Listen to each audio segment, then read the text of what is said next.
Welcome back to the first, the first proper episode of We Roguelike It. I'm your Yes. host, Boston. Joining me is Moonpeer. Hello. And as we talked about in the intro episode, if you haven't listened to that, go back. It's only a couple of minutes, but we're gonna play as many roguelikes as we can, and basically play roguelikes in a giant list until we die, I guess, because we Yes. we have almost 100 roguelikes in the list of things that have already been released. So Yep. And that I think we agreed we're going to play them like this until the Binding of Isaac DLC comes out on consoles, aka the Heat Death of the Universe. So exactly. we've got some time to go. Plenty of time. But as we mentioned during the intro episode, the first game we're playing is Hand of Fate, which is what we're going to talk about this week. Also want to remind everyone, the format for the show isn't really solidified. It's not like we have an easy one like the Binding of Moonpear where, you have the dailies and you have your progress and all that stuff. So we're just going to sort of talk about Hand of Fate. This isn't my first time playing it. Is this your first time? Yep. I know the Hannah was a huge fan of this, I believe. Yeah, I think he and I think he had recommended it to me, or both of us had sort of accidentally found it at the same time. So since this is your first time playing, let's start with you. How do you feel about Hand of Fate so far? Well, let's talk about the thing that stands out the most for this thing. Like, everything's got its own. If it's a really genuinely great roguelike, it has things which speak to what it is. Mm-hmm. Binding of Isaac has one of the most unique art styles you'll ever see in video games. Yep, the urine-soaked Legend of Zelda. Yes. You've got Flint Hook, which is a really cool, fast-paced kind of thing. You've got Risk of Rain, which has its art style and its chaotic nature going for it. Mm-hmm. This thing is a... Wait, let me see if I've got my phrasing correct here. Put it all together. It's a trading card, Dungeons and Dragons style, roguelike collectible card game? Plus hack and slash. Oh, yes, plus the hack and slash. Yeah. I forgot about the hack and slash. Yeah, like, it's sort of hard to explain, but it's really cool. I really like that the dealer, I don't think he even has a name, I just call that guy the dealer, the only other character in the game. Yep. I like that he hands out cards. If anyone hasn't played it, he gives a deck of cards at the very beginning. It's a ton of cards, and there's equipment, enemies, and then Encounters, gains, losses, loot. So many types of cards. The most important ones are encounters. Basically, he throws down a dungeon on the table built out of cards, and as a bit like something like Clue, where you have upside down things. There's another game, Betrayal and Haunted Hill. Is another example of this, where you just end up with cards facing down, and then when you step on it, they get flipped, and that is what your encounter is for that quote-unquote room of the dungeon.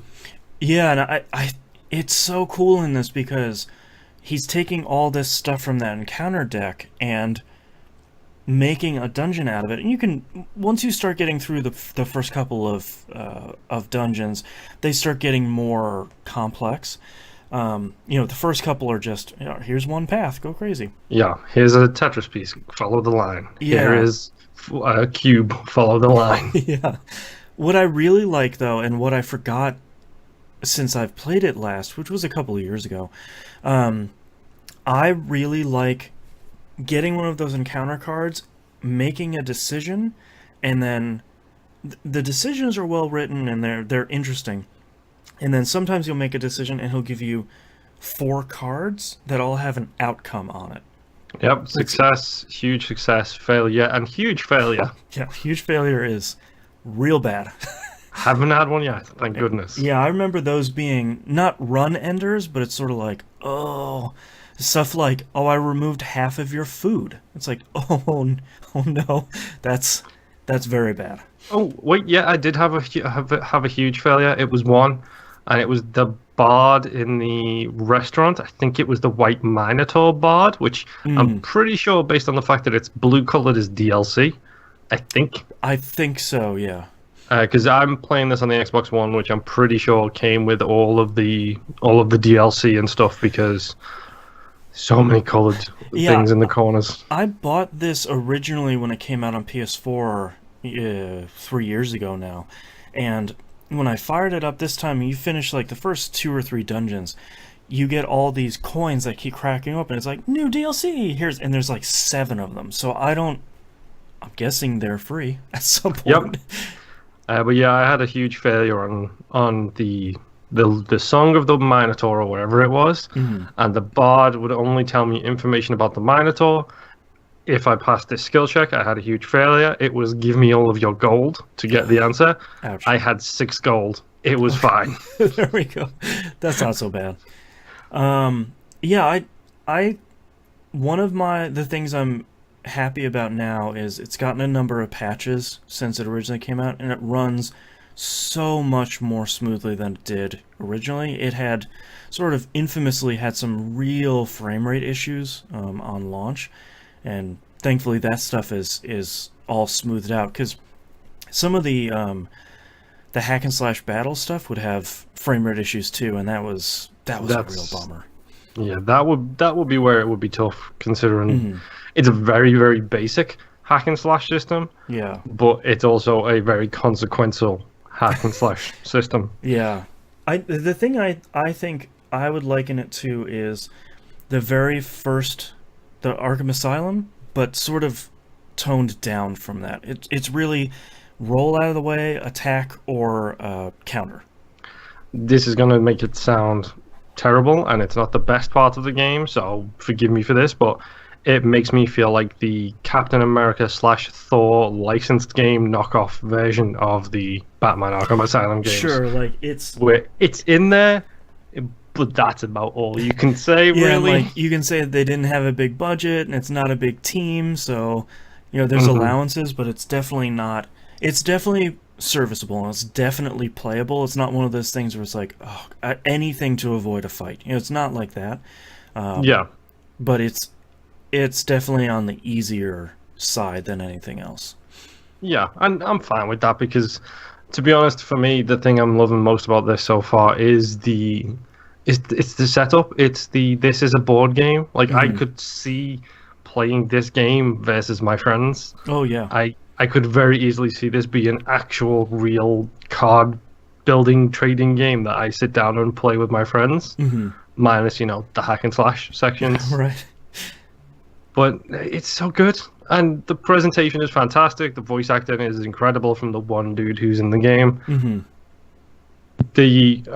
Haven't done too much in it so far, but the fact that I do love the progression system in it, which is where you get to a card that you haven't encountered before or whatever, and he's like, okay, there's a token on the line, and he reaches into his stupid big red jar, he pulls out a token, and he floats it in the air, and then if you succeed against that card, you get that token.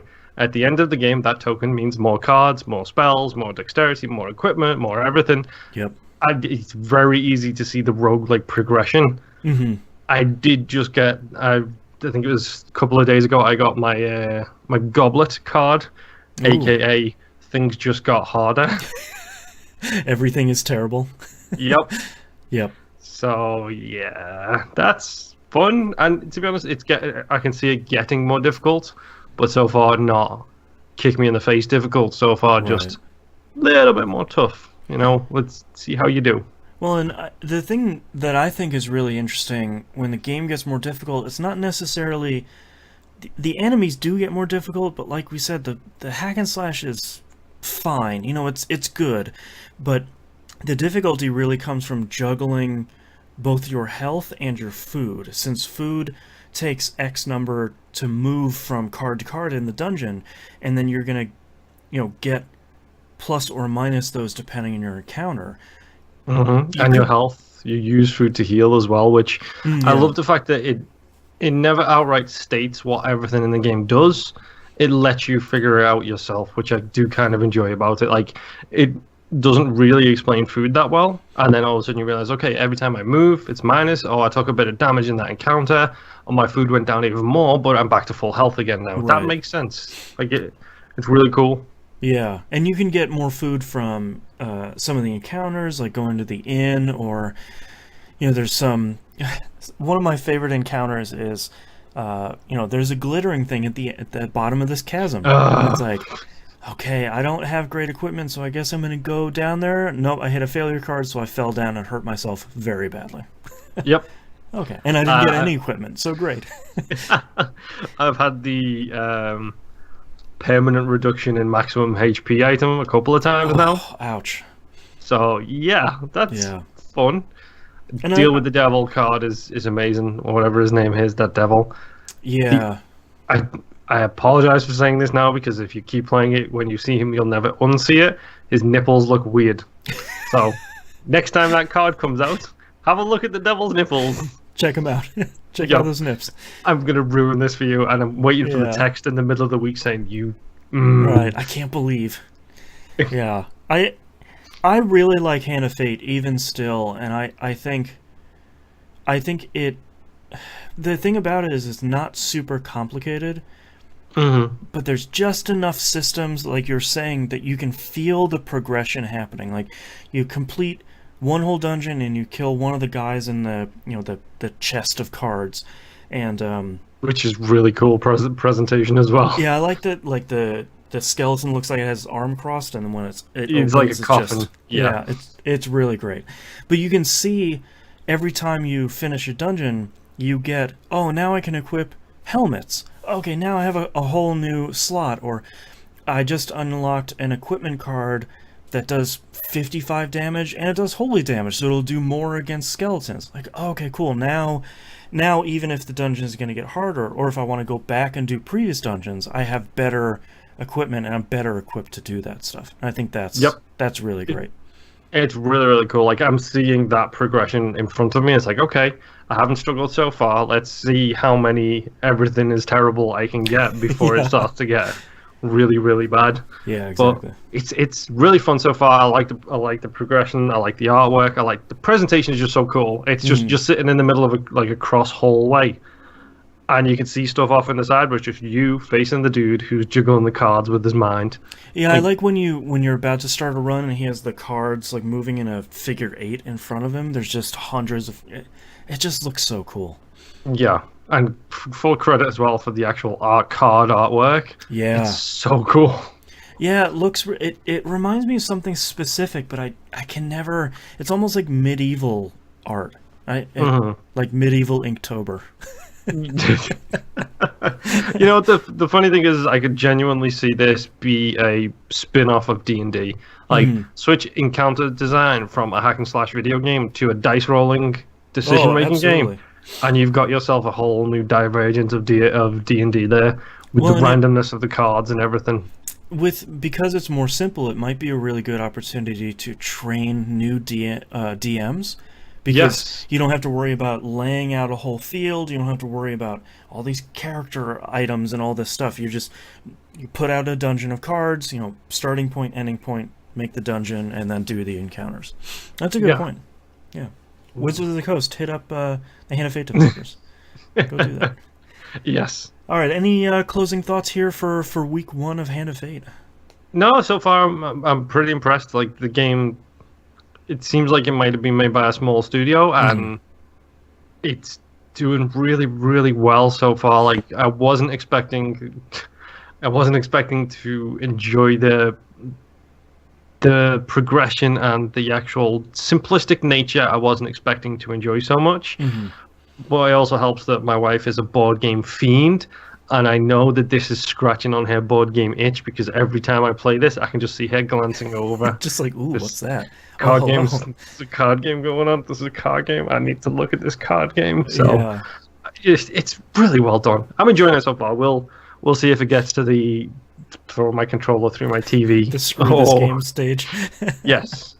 Yeah, I agree. I played this when it came out, and I've sort of played it a little bit here and there as the years have gone on. But it's sort of hard to explain that all of it feels good. Like it's very simple, but they managed to nail down everything they needed to, and the stuff that they didn't necessarily excel at, it all works. It's just the whole game works, and nothing really stands out as a glaring issue. And I for a lot of roguelikes, I feel like that's pretty good. Yes, very much. It probably also helps in this case that we are coming to this years after its release, because we also don't have to deal with all of those bugs and stuff that you mentioned at the start. Yeah. So we kind of get the optimal version of it, really. Yeah, and I feel like that's probably the good part about a lot of the games we're going to deal with. Some of these games are going to be, 20 years old and be like, oh, this game doesn't have any bugs, and it runs on everything. Yes, because it's just literally everything. Yeah. All right, thank you very much, everyone, for listening and watching. That's episode 1. We'll be back next week with episode 2 of Hand of Fate. Bye. Bye.